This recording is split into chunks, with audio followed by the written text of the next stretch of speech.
नमस्कार बच्चों, कैसे हैं आप लोग। उम्मीद है कि आप लोग अच्छे होंगे। मैं अर्चना मिश्रा, आपकी हिंदी अध्यापिका, आप लोगों को आज आपकी हिंदी पुस्तिका रोली का पाठ 3 पढ़ाने जा रही हूँ। पाठ 3 आप लोगों का है डब्बू ने सीखा सबक। तो बच्चों, यह एक कहानी है। सबक का अर्थ होता है सीख या शिक्षा। तो इस पाठ में डब्बू नाम का एक लड़का है जो कि बहुत ही शरारती है, बहुत शैतान है। कभी कभी क्या होता है, कोई कोई सिर्फ अपने आनंद की ही सोचता है, चाहे उसे दूसरों का मन ही क्यों न दुखाना पड़े। तो इस कहानी में डब्बू ने भी ऐसा ही कुछ किया है। फिर उसे क्या सज़ा मिली, यह तो आपको पाठ पढ़कर ही पता चलेगा। तो चलिए शुरू करते हैं। डब्बू था बड़ा शैतान, कभी किसी को तंग करता तो कभी छीना झपटी में तो उसे बहुत मज़ा आता था। सबकी चीज़ें झपट कर छीन लेता, जो भी उसे अच्छा लगा झपट्टा मार कर छीन लिया। झपट्टा का अर्थ है बच्चों तेज़ी से धावा बोलना। जैसे कोई व्यक्ति कुछ वस्तु लेके खड़ा है और सामने से कोई अचानक आया और हाथ से छीन कर लेकर चला गया, तो डब्बू ऐसा ही करता था। डब्बू बहुत शैतान था, वह हमेशा लोगों को तंग करता रहता। छीना झपटी में उसको बहुत आनंद आता, सबकी चीज़ें वह छीन कर लेकर भाग जाता। मम्मी गुस्सा करती, डांट लगाती, पर डब्बू न सुनता न समझता। मम्मी भी बहुत गुस्सा करती और डांट भी लगाती, पर डब्बू कुछ भी न सुनता और न ही समझता। वह तो बस मुंह बिचकाते हुए यही कहता। डब्बू हमेशा मुंह चिढ़ाते हुए, मुंह बनाते हुए, बिचकाते का अर्थ बच्चों जैसे आप लोग मुंह चिढ़ाते हैं, तो वैसे ही वह अपना मुंह बिचकाते हुए यही कहता, मैं डब्बू राजा कहलाऊं, दिन भर मैं हुड़दंग मचाऊं, छीन झपट के सब ले जाऊं, सबको छेड़ूं, मज़े उड़ाऊं। मतलब मैं डब्बू हूँ, राजा कहलाता हूँ, दिन भर मैं हुड़दंग मचाता हूँ और शोर करता हूँ और सबका सब सामान छीन झपट के ले जाता हूँ, सबको छेड़ता हूँ, सबको परेशान करता हूँ और मज़े उड़ाता हूँ। सब बार बार टोकते हैं, पर डब्बू न सुनता, न सोचता और न समझता। डब्बू की एक छोटी बहन निसी थी। छोटी बहन निसी को जन्मदिन पर सुंदर खिलौने और चॉकलेट का डिब्बा मिला। डब्बू आया, झपट कर ले गया उसकी सब चीज़ें। छोटी बहन निसी को जन्मदिन पर सुंदर खिलौने और चॉकलेट का डिब्बा मिला था और डब्बू आया, अचानक उसके हाथ से सारी चीज़ें उसकी छीन कर लेकर चला गया। फिर निसी बहुत रोई, दुखी भी हुई, पर डब्बू न सुने और न सोचे न समझे। उसका सामान जब निसी का सामान जब डब्बू लेकर चला गया था, तो निसी बहुत रोई, दुखी भी हुई, पर डब्बू न सुने न सोचे न समझे। निसी की एक सहेली आई, दोनों ने मिलकर गुड्डी गुड़िया की शादी रचाई। बिस्कुट, टॉफ़ी, चॉकलेट और कोल्ड ड्रिंक की हुई पार्टी। तो बच्चों, निसी की एक सहेली आई, दोनों ने मिलकर गुड्डी गुड़िया की शादी रचाई और पार्टी हुई। पार्टी में बिस्कुट, टॉफ़ी, चॉकलेट और कोल्ड ड्रिंक आया। तो तभी वहाँ पे डब्बू आ गया, रंग में भंग मचाया। रंग में भंग मचाने का मतलब उन लोगों को परेशान करने, वो लोग खेल रहे थे तो उन लोगों को परेशान करने डब्बू वहाँ पर आ गया और मारा झपट्टा, चॉकलेट झपटी और ले भागा कोल्ड ड्रिंक। पी गया गटक गटक, झपट्टा मारकर चॉकलेट छीन ली और कोल्ड ड्रिंक भी ले गया और पी गया गटक गटक करके। निसी का रोना धोना, निसी बहुत रोई, हाय हाय की, खूब हुआ हंगामा। हंगामा का अर्थ होता है बच्चों हल्ला गुल्ला, झगड़ा। बहुत हल्ला गुल्ला हुआ, पर डब्बू भाग गया मम्मी से दूर। लेकिन डब्बू भाग गया मम्मी से दूर, भाग करके फिर मुंह बिचका कर निसी से बोला, फिर वह मुंह चिढ़ाते हुए निसी से बोला, मैं डब्बू राजा कहलाऊं, दिन भर मैं हुड़दंग मचाऊं, छीन झपट कर सब ले जाऊं, सबको छेड़ूं, मज़े उड़ाऊं। निसी इतना रोई और हाय हाय की और बहुत हल्ला गुल्ला हुआ, पर डब्बू भाग गया मम्मी से दूर। फिर वहाँ से मुंह बिचकाते हुए, चिढ़ाते हुए निसी से यही बोल रहा है कि मैं तो डब्बू हूँ, राजा कहलाता हूँ, दिन भर हुड़दंग मचाता हूँ, शोर करता हूँ, छीन झपट के सबका सब सामान ले जाता हूँ और सबको छेड़ता हूँ और मज़े उड़ाता हूँ। सब टोकते, सब डांटते, पर डब्बू न सुनता, न सोचता, न समझता। एक दिन फल वाला फल बेच रहा था। ताज़े ताज़े मीठे मीठे केले, संतरे, अंगूर ले लो। डब्बू के घर के पास आकर उसने आवाज़ लगाई। भागकर डब्बू ने खोला दरवाज़ा और पीछे से झपट्टा मारकर केलों का गुच्छा गिरा दिया। बेचारा फल वाला घबराया। केलों का गुच्छा जब वह खींचा तो फल वाला जो था वह घबरा गया और टोकरा धड़ाम से गिरा और हो गया उलट पलट। टोकरा धड़ाम से गिर गया और पलट गया, उलट पलट गया और पिचक गए केले और अंगूरों की बन गई चटनी। मतलब जो भी उसमें फल रखे हुए थे टोकरे में वह खराब हो गया। फल वाला ज़ोर से चिल्लाया, हाय डब्बू ने मेरा टोकरा गिरा दिया, मेरे फल लूट लिए, हाय मेरे केले पिचक गए, हाय हाय मैं क्या करूं। तभी डब्बू की मम्मी रसोई में खाना पका रही थी। हंगामा सुनकर भागी भागी आई। फल वाला चीख चिल्ला रहा था। डब्बू की करतूत देखकर मम्मी का चेहरा गुस्से से हो गया लाल। और डब्बू जो काम किया था, मतलब फल वाला का जो फल नुकसान किया कर दिया था, तो वही देख करके मम्मी का चेहरा जो है गुस्से से लाल हो गया। फल वाले का 300 रुपये का नुकसान भी हो गया था। मम्मी ने फल वाले को दिए 300 रुपये और पीछा छुड़ाया। फिर ज़ोर से खींचे डब्बू के कान, लेकिन क्या फ़ायदा। मम्मी 300 रुपये दे करके फल वाला से पीछा छुड़ाया। फिर डब्बू के कान पकड़ के खींचे, मतलब डब्बू के ऊपर बहुत गुस्सा की कान पकड़ के खींची, लेकिन कोई फ़ायदा नहीं हुआ। डब्बू को कोई असर नहीं पड़ा। डब्बू न सुनता, न सोचता और न समझता। वो तो बस यही कहता रहता कि मैं डब्बू राजा कहलाऊं, दिन भर मैं हुड़दंग मचाऊं, छीन झपट के सब ले जाऊं, सबको छेड़ूं, मज़े उड़ाऊं। मतलब मैं डब्बू हूँ, राजा कहलाता हूँ, दिन भर हुड़दंग मचाता हूँ, छीन झपट के सबका सामान ले जाता हूँ और सबको छेड़ता हूँ, सबको परेशान करता हूँ और खुद मज़े उड़ाता हूँ। डब्बू आता तो गुब्बारे वाला, चना चबैना वाला और पार्क का माली सब हो जाते थे सावधान। सबके सब लोग सावधान हो जाते थे और परेशान भी हो जाते थे। स्कूल में बच्चे जल्दी से अपनी किताबें संभाल लेते। मम्मी भी परेशान, पापा परेशान, बहन परेशान, क्लास टीचर परेशान और मोहल्ला भी परेशान। मोहल्ला का अर्थ होता है बच्चों अगल बगल के लोग। तो डब्बू जब भी आता तो गुब्बारे वाला, चना चबैना वाला और पार्क का माली सबके सब लोग सावधान हो जाते और सबके सब लोग परेशान भी हो जाते। स्कूल में बच्चे जल्दी से अपनी किताबें संभाल लेते। उसको देख कर के सब बच्चे डर जाते। मम्मी परेशान थी, पापा भी परेशान थे, बहन भी परेशान थी, क्लास टीचर भी परेशान थे और अगल बगल के लोग भी परेशान थे। मतलब सबके सब लोग डब्बू से परेशान थे। एक दिन डब्बू पार्क में जा पहुंचा। पार्क में वहाँ झूले लगे हुए थे, बच्चे झूल रहे थे।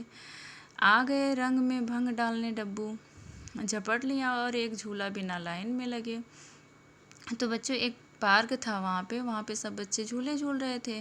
तभी वहाँ डब्बू पहुँच गए रंग में भंग डालने, मतलब लोगों को परेशान करने। और बिना लाइन में लगे, झूला झूलने के लिए लाइन में लगना पड़ता था, लेकिन डब्बू लाइन में नहीं लगा। बिना लाइन में लगे झपट करके एक झूला पकड़ लिया। बच्चे खूब चिल्लाए, लाइन में लगो, लाइन में लगो, झूले की तो लाइन होती है। लेकिन डब्बू कहाँ सुनने वाला है उन बच्चों की, कौन सुनने वाला। डब्बू तो किसी की बात सुनता ही नहीं। डब्बू न सुनता, न सोचता, न समझता। फिर कुछ देर बाद केले वाला आया। थोड़ी देर बाद वहाँ पर एक केले वाला आया पार्क में। कुछ बच्चों ने मिलकर केलों का एक गुच्छा खरीदा। बच्चे केले खाने नीचे बैठे। मतलब पार्क में थोड़ी देर बाद वहाँ पर एक केले वाला आ गया, तो कुछ बच्चों ने मिल कर के केलों का एक गुच्छा खरीदा। फिर बच्चे केले लेकर नीचे खाने के लिए बैठे। तभी पेड़ पर बैठा एक बंदर सब कुछ देख रहा था। वहाँ पर एक बंदर था, पेड़ पर बैठा था, वह सब कुछ देख रहा था। जब बच्चे केले लेकर नीचे बैठे खाने के लिए, तभी वो बंदर जल्दी जल्दी पेड़ से उतरा और उसने केलों का गुच्छा झपट कर ले लिया और खो खो करके केले खाने लगा। बंदर बच्चों के हाथ से केलों का गुच्छा छीन लिया और खो खो करके खाने लगा। डब्बू बनता था दबंग। डब्बू तो दबंग ही बनता था बहुत ज़्यादा। वो सोचता था कि जैसे मैं लोगों से सारा सामान छीन लेता हूँ, वैसे ही बंदर से भी छीन लूँगा। लपका बंदर की ओर झपट्टा मारने के लिए, लेकिन बंदर था तेज़। डब्बू सोचा कि हम बंदर से भी उसी तरीके से छीन लेंगे जैसे लोगों से सब सामान छीनते रहते हैं। तो बंदर के सामने वह लपका झपट्टा मारने के लिए, बंदर से वो केलों का गुच्छा लेने के लिए डब्बू, तभी बंदर भी बहुत तेज़ था, उसने नोच डाला जगह जगह डब्बू को। बंदर ने डब्बू को जगह जगह नोच डाला, बुरी तरह से काट लिया डब्बू के हाथ को। बुरी तरह से, बहुत बुरी तरह से बंदर ने डब्बू के हाथ को काट लिया और उसके हाथ से खून बहने लगा। दर्द के मारे बिलक बिलक कर रोने लगा डब्बू। इतना ज़्यादा उसको दर्द हो रहा था कि वह बहुत बिलक बिलक कर रोने लगा, बहुत ज़्यादा रोने लगा दर्द से। रोते रोते एक बच्चे के साथ किसी तरह घर पहुंचा। वह रोते रोते किसी तरह एक बच्चे के साथ अपने घर पहुंचा। मम्मी ने झटपट डॉक्टर को बुलाया और डॉक्टर ने टेटनेस का इंजेक्शन लगाया। टेटनेस का अर्थ होता है बच्चों, एक बीमारी है टेटनेस। जब कुत्ता या बंदर या फिर लोहे से चोट लगती है तब यह इंजेक्शन लगता है ताकि यह रोग ना हो। तो डॉक्टर ने टेटनेस का इंजेक्शन लगाया डब्बू को, फिर घाव पर पट्टियाँ बांधी। अब डब्बू को समझ में आ गया था कि उसके शैतानी का उसे क्या सज़ा मिली थी। अब वह बहुत पछता रहा था कि अगर मैं बंदर से नहीं छीनता तो बंदर हमको नहीं काटता। तो वह सब समझ गया था कि मेरे शरारत का मुझे क्या सज़ा मिला है। तो मम्मी ने तभी पूछा, अब करोगे छीना झपटी? तभी मम्मी ने पूछा कि अब बताओ तुम, इतना तुमको चोट लग गया है, अब तुम फिर से छीना झपटी करोगे, दूसरों को तंग करोगे? लेकिन अब तक तो डब्बू समझ गया था कि मेरे शरारत का मुझे बहुत बड़ा सज़ा मिला है। और वह कान पकड़ करके बोला, नहीं नहीं, कभी नहीं। डब्बू ने अपना कान पकड़ा और माँ से बोला कि नहीं नहीं, कभी नहीं, अब कभी ऐसा मैं नहीं करूँगा। तो बच्चों, आप लोग भी कभी डब्बू की तरह शरारत मत कीजिएगा, नहीं तो देखें ना आप लोग कि डब्बू को शरारत करने का क्या सज़ा मिली है। और जो वह शैतानी किया है उसको बहुत बड़ी सज़ा मिली, उसको बहुत दर्द हुआ और बहुत चोट आई। तो बच्चों, आप लोग भी ऐसे ही शैतानी मत कीजिएगा किसी के साथ और शरारत भी ज़्यादा मत कीजिएगा।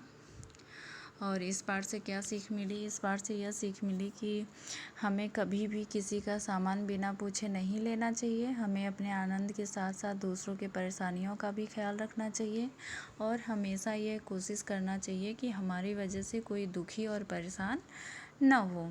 तो बच्चों, आप लोग इस पाठ को फिर से एक बार पढ़ लीजिएगा। चलिए अब आपकी पुस्तिका का अभ्यास कार्य करवाते हैं। प्रश्न उत्तर बच्चों अगले वीडियो में करवाएंगे। प्रश्न 5, खाली स्थान भरो। ये सब आप लोग कर लीजिए। पुस्तिका का अभ्यास कार्य प्रश्न उत्तर हम अगले वीडियो में करवाएंगे। तो प्रश्न 5, खाली स्थान भरो। मैं डब्बू राजा कहलाऊं, दिन भर मैं हुड़दंग मचाऊं, छीन झपट के सब ले जाऊं, सबको छेड़ूं, मजे उड़ाऊं। तो इस तरीके से आप लोग भी भर लीजिएगा। अब चलिए प्रश्न 6, सही उत्तर के सामने सही का निशान लगाओ। क, डब्बू ने रंग में भंग कब डाला? ऑप्शन है गुड्डे गुड़िया की शादी पर। तो बच्चों, ये आपका सही है, इस पे सही का निशान आपको लगाना है। गुड्डे गुड़िया की शादी पर डब्बू ने रंग में भंग डाला था। ख, फल वाले का कितने रुपए का नुकसान हो गया था? 300 रुपये का नुकसान हो गया था। तो आपको 300 रुपये का पर सही का निशान लगाना है। ग, किसके आने पर सब सावधान हो जाते थे? डब्बू के आने पर सब सावधान हो जाते थे। तो आपको डब्बू के आने पर सही का निशान लगाना है।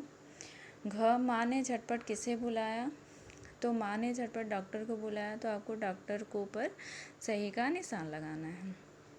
चलिए बच्चों, नीचे समान अर्थ वाले शब्द लिखो। शादी का समान अर्थ होगा विवाह, गुसलखाना का तहखाना, बालक का लड़का, चेहरा का मुख, फ़ायदा का मुनाफा, किताब का पुस्तक, गुरु का शिक्षक, माँ का माता। अब चलिए नीचे एक से अनेक बनाओ, मतलब एक वचन से बहुवचन। जैसे देखिए, खिलौना से खिलौने बने हैं, सहेली से सहेलियाँ, वैसे ही ताज़ा से ताज़े, शादी से शादियाँ, केला से केलें, टॉफ़ी से टॉफ़ियाँ, टोकरा से टोकरे, खुशी से खुशियाँ। अब चलिए आगे, रेखा खींचकर सही सही मिलाओ। विद्यालय में पढ़ाने वाला है शिक्षक, मिठाई बनाने वाला है हलवाई, अकड़ दिखाने वाला है अकड़ू, घमंड करने वाला है घमंडी, इलाज करने वाला है डॉक्टर, फल बेचने वाला है फल वाला। तो बच्चों, आप लोग भी ऐसे ही मिला लीजिएगा। अब चलिए नीचे शब्दों को सही जगह रख कर वाक्य बनाओ। देखिए, क ऑप्शन है आपका, इसमें शब्द को इधर उधर रखा गया है, शब्द को सही तरीके से नहीं रखा गया है। इसको सही तरीके से रख करके सही वाक्य बनाना है। तो कैसे वाक्य बनेगा? डब्बू झपट्टा मारकर चॉकलेट ले भागा।